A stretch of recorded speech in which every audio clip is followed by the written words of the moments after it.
انسان کی زندگی میں جو چیزیں اسے بہت زیادہ نقصان دیتی ہیں اور بہت پیچھے چھوڑ دیتی ہیں، دنیاوی معاملات سے لے کر روحانی، اخلاقی، قلبی اور قرب الہی کے معاملات تک کو جو چیزیں نقصان پہنچاتی ہیں، ان میں ایک بڑی چیز غفلت ہے۔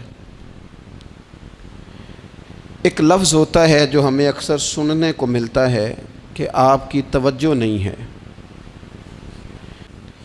یہ جو عدم توجہ ہے اسی کو غفلت کہتے ہیں، اور جب انسان کے مزاج پر غفلت طاری ہوتی ہے اور غفلت اس پر پوری طرح غلبہ کر لیتی ہے تو پھر اس کی زرخیز زمین کو وہ بنجر کرتی ہے۔ غفلت انسانی دل کے لیے بڑی نقصان دہ چیز ہے اور انتہائی تکلیف اور ضرر کا باعث ہے۔ دلوں پر جو قحط نازل ہوتا ہے، قحط، ویران ہو جاتے ہیں دل، اور جو دلوں پر خشکی نازل ہوتی ہے کہ طبیعتیں خشک ہو جاتی ہیں، یہ غفلت کی وجہ سے ہوتی ہے۔ جو لوگ غافل ہو جاتے ہیں نا، اپنے معاملات کا دھیان نہیں رکھتے، دیکھیں انسان کو غافل ہو کر کوئی کام نہیں کرنا چاہیے۔ قرآن مجید فرقان حمید نے ارشاد فرمایا کہ اقترب للناس حسابہم، فرمایا لوگوں کے حساب کا وقت قریب آ گیا، وہم فی غفلۃ معرضون، اور وہ ابھی بھی غفلت میں منہ پھیرے ہوئے ہیں۔ ٹائم آ گیا حساب دینے کا، لیکن وہ بھی غافل ہیں۔ ہوا کرتی ہماری جو غفلتیں ہیں یہ بڑی ضرر کا باعث ہیں، نقصان کا باعث، اور مجبوری معاف ہوتی ہے، غفلت معاف نہیں ہوتی۔ ہمارا آج کل جو مسئلہ ہے وہ غفلت کا ہے۔ ڈھیر سارے لوگ ہیں، سمجھدار بھی ہیں، سیانے بھی ہیں، معاملہ فہم بھی ہیں، باشعور بھی ہیں، تعلیم کی ڈگریاں بھی رکھتے ہیں، لیکن اگر ان کی زندگیوں کی تکلیفوں کو دیکھا جائے اور بے آباد روح کو دیکھا جائے اور سجدوں سے ان کی دوری کو دیکھا جائے تو ایک ہی بات سمجھ میں آتی ہے کہ پتہ سارا ہے لیکن لے ڈوبی ہے غفلت۔ اپنی زندگی سے غفلت کا پردہ اٹھائیں، اور غفلت اس کے لیے فیصلہ کرنے کی ضرورت ہوتی ہے، پلاننگ کرنے کی نہیں۔ غفلت غرق دنیا کا نام ہے۔ اپنے آپ کو غفلت سے بچائیں۔ آپ دیکھیں حضرت کعب بن مالک رضی اللہ تعالیٰ عنہ فرماتے ہیں، بخاری میں موجود ہے، فرماتے ہیں کہ جنگ میں پیچھے رہ گیا تھا،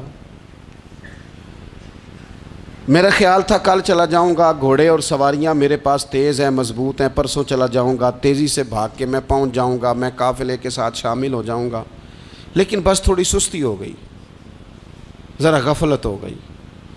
آپ فرماتے ہیں جب سب لوگ چلے گئے حضور علیہ السلام کے ساتھ جہاد میں اور میں پیچھے رہ گیا، تو پھر جب چند دن گزر گئے اور محبوب کے واپس آنے کا ٹائم ہو گیا تو اب میں غور کرتا سمجھتا تو مجھے مدینے میں یہاں بزدل لوگ نظر آتے، اور کون نظر آتے؟ جو منافق تھے، وہ منافق بزدل دکھائی دیتے، یا مجھے عورتیں اور بچے دکھائی دیتے۔ میں پریشان ہوا، حضور واپس آ گئے۔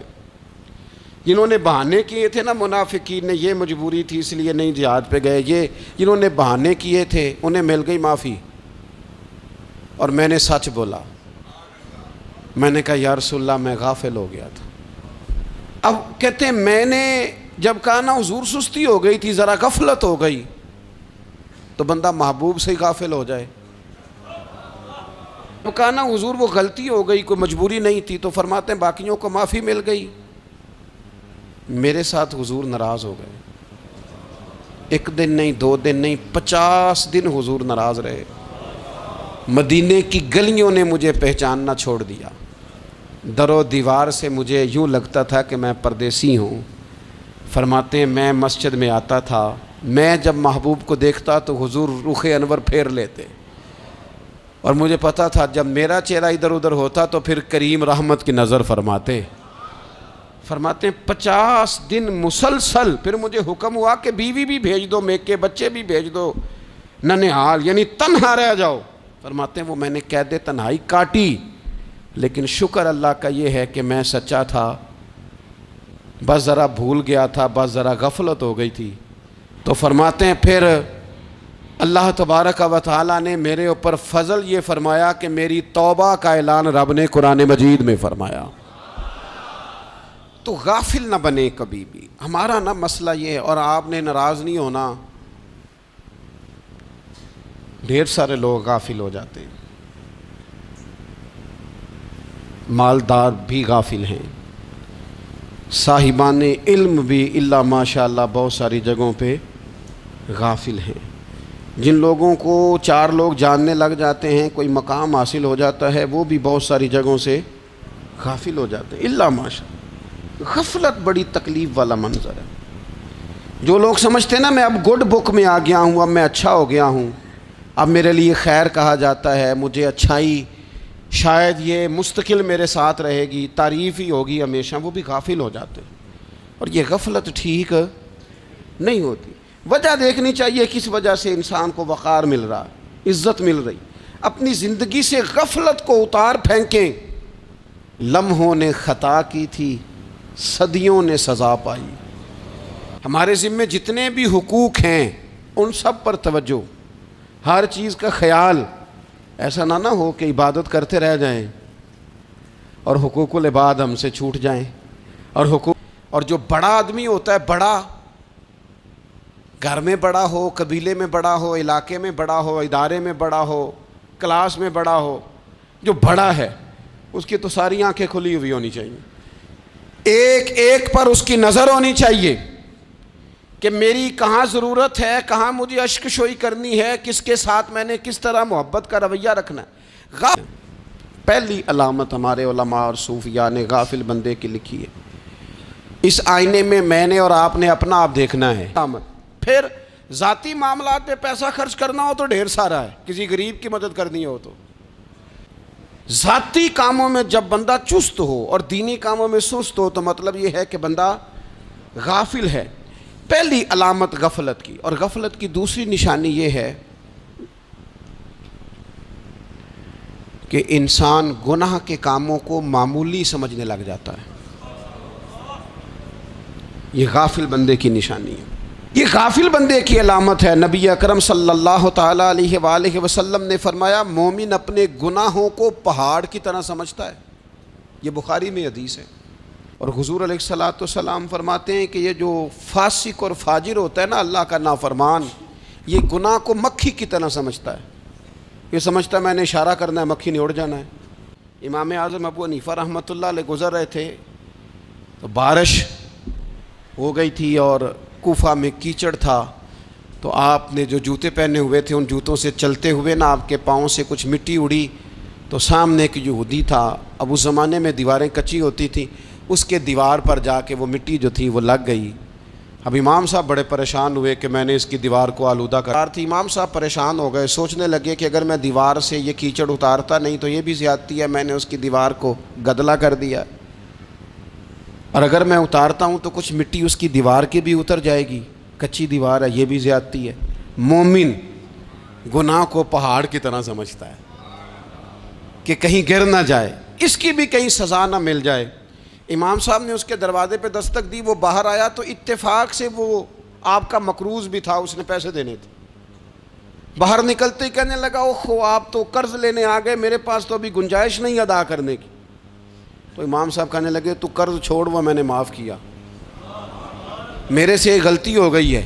میں آ رہا تھا، لکڑی کے جوتے اس زمانے میں کھڑاؤں لوگوں نے پہنے ہوتے تھے، کہا وہ میرے پیروں سے ذرا کیچڑ اڑا ہے، تیری دیوار پہ لگ گیا ہے۔ اب میں بڑی دیر سے کھڑا سوچ رہا ہوں کہ اگر میں تیری دیوار صاف نہ کروں تو میں نے یہ میلی کر دی، گدلی کر دی، یہ بھی بات درست نہیں ہے، زیادتی، اور اگر میں اسے صاف کرتا ہوں کچی دیوار سے کچھ مٹی اتر جائے گی تو یہ بھی زیادتی ہے، اب تو بتا میں کیا کروں۔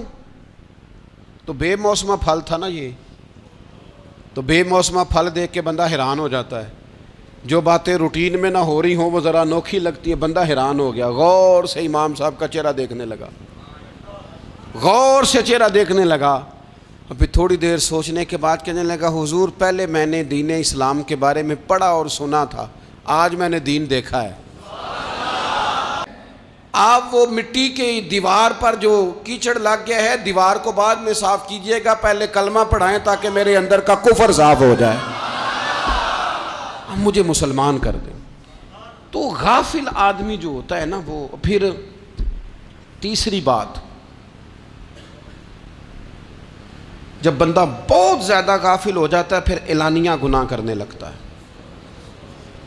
سے پاک میں آتا ہے ایک بندہ رات کو کوئی غلطی کرتا ہے، اللہ تعالیٰ اس پہ پردہ ڈال دیتا ہے، لیکن وہ سویرے خود لوگوں کو بتاتا پھرتا ہے میں نے یہ کیا، میں نے یہ کیا.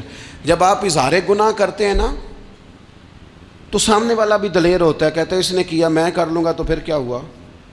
ہمارے علماء نے لکھا ہے کسی کی نماز قضا ہو جائے تو کسی کو بتائے نہ، قضا پڑھ ڈالے، اس کا جگہ جگہ ذکر نہ کرے. جب صلی اللہ تعالیٰ علیہ وآلہ وسلم نے ارشاد فرمایا میری ساری امت کو معافی مل جائے گی سوائے ان لوگوں کے جو اعلانیہ گناہ کرتے ہیں. پھر چوتھی علامت اگر ہم دیکھنا چاہیں کہ ہم غافل تو نہیں، تو غافل بندے کی چوتھی علامت یہ ہوتی ہے کہ وہ فضول کاموں میں وقت بڑا ضائع کرتا ہے. غافل بندے کی علامت ہے وقت کا ضائع کرنا اور فضول کاموں میں ضائع کرنا. یہ نبی پاک صلی اللہ تعالیٰ علیہ وسلم نے فرمایا دو نعمتیں ایسی ہیں جن میں اکثر لوگ غفلت میں ہیں، ایک صحت اور دوسری فراغت. لوگ بلا وجہ وقت ضائع کرتے ہیں. اللہ نے صحت دی ہے کسی خیر کے کام میں لگائیں. اگر آپ کے پاس فارغ وقت ہے تو قرآن پاک کو یاد کریں، ترجمہ اور تفسیر سے پڑھیں، محبوب پاک علیہ السلام کی احادیث کو یاد کریں، اللہ والوں کی باتیں سنیں. وقت ملے تو عبادات میں لگائیں، نوافل میں لگائیں، تلاوت میں لگائیں، ذکر اذکار میں لگائیں. اور پھر اللہ مزید توفیق عطا کرے تو کسی کے بھلے میں وقت لگائیں. گلی سے کوئی کانٹا اٹھائیں، کوئی روڑا اٹھائیں، کوئی کسی کی مدد کریں. لیکن غفلت کی پانچویں علامت یہ ہے کہ اگر بندے کو دنیا سے پورا پیار ہو جائے. جو بندہ رب کریم کو جانتا نہیں نا وہ بھی غافل ہو جاتا ہے. اس کی معرفت نہیں رکھتا کہ میرا رب ہر وقت مجھے دیکھ رہا ہے، وہ بھی غافل ہو جاتا ہے. جسے پتہ ہونا کہ مجھے دیکھ رہا ہے وہ غافل نہیں ہوتا. اور ایک جو یہ نہیں نہ جانتا کہ رب مہربان کتنا ہے. اللہ رومی رحمت اللہ علیہ فرماتے ہیں بہت بڑا مجرم تھا ایک بندہ، بہت بڑا گناہگار تھا، بت کو پوجتا تھا، تھک گیا ساری رات بت کے سامنے کھڑا تھا، معاذ اللہ یا صنم یا صنم یا صنم کہتے، تھک گیا، نیند آ گئی. آگ پہ نیند قبضہ کرنے لگی تو اس کے منہ سے نکل گیا صنم صنم کہہ رہا تھا نا، نکل گیا یا صمد، او بے نیاز مالک. رب کریم نے فرشتوں سے فرمایا دوڑ کے جاؤ، جو کہتا ہے اسے دے دو. میرے رسول پاک علیہ الصلوۃ والسلام نے تو فرمایا تیری آنکھ سے اگر اس کے خوف سے اتنا آنسو بھی نکل گیا جتنا مچھر کا پر ہوتا ہے، تو جس طرح بھینس کے تھنوں سے نکلا ہوا دودھ واپس تھنوں میں نہیں نہ جاتا، جو اتنا بھی روئے نہ روئے اللہ کے خوف سے وہ بندہ دوزخ میں نہیں جائے گا. اقبال کہتے ہیں وہ ایک سجدہ جسے تو گراں سمجھتا ہے 1000 سجدوں سے دیتا ہے آدمی کو نجات. تجھے جگہ جگہ جھکنا نہیں پڑے گا اگر تو صحیح معنوں میں اپنے رب کی بارگاہ میں جھک جائے. تو میرے عزیز کوشش کریں کہ اس کی معرفت، اس کا کرم، اس کی عطا اور اللہ تبارک و تعالیٰ کے حاضر و ناظر ہونے پر عین الیقین، حق الیقین حاصل کریں. غافل لوگوں کی صحبت بھی بندے کو غافل کر دیتی ہے. ان کی صحبت میں بیٹھیں جن کے پاس بیٹھنے سے دل میں رب رسول کی محبت پیدا ہوتی ہے. میرے نبی پاک علیہ الصلوۃ والسلام نے فرمایا انسان اپنے دوست کے مذہب پر ہوتا ہے. ہم نے دوست بنایا نا غوث پاک جیلانی کو، ہم نے یاری لگائی ہے نا داتا علی اجمیری سے، ہماری نسبت ہے نا معین الدین اجمیری سے، ہمارا تعلق ہے نا بہاؤالدین زکریا ملتانی سے، ہمارا رشتہ ہے نا حضرت مجدد الفسانی سے، ہم ماننے والے ہیں نا اعلیٰ حضرت بریلوی کے، ہمارا تعلق ہے کبھی جماعت علی سے کبھی مہر علی سے، ہمارا ان سے تعلق ہے تو صبح شام ہماری زبان پہ رہتا ہے بالغ العلا بکمالہ کشفت دجا بجمالہ حسنت جمیع خصالہ صلو علیہ وآلہ.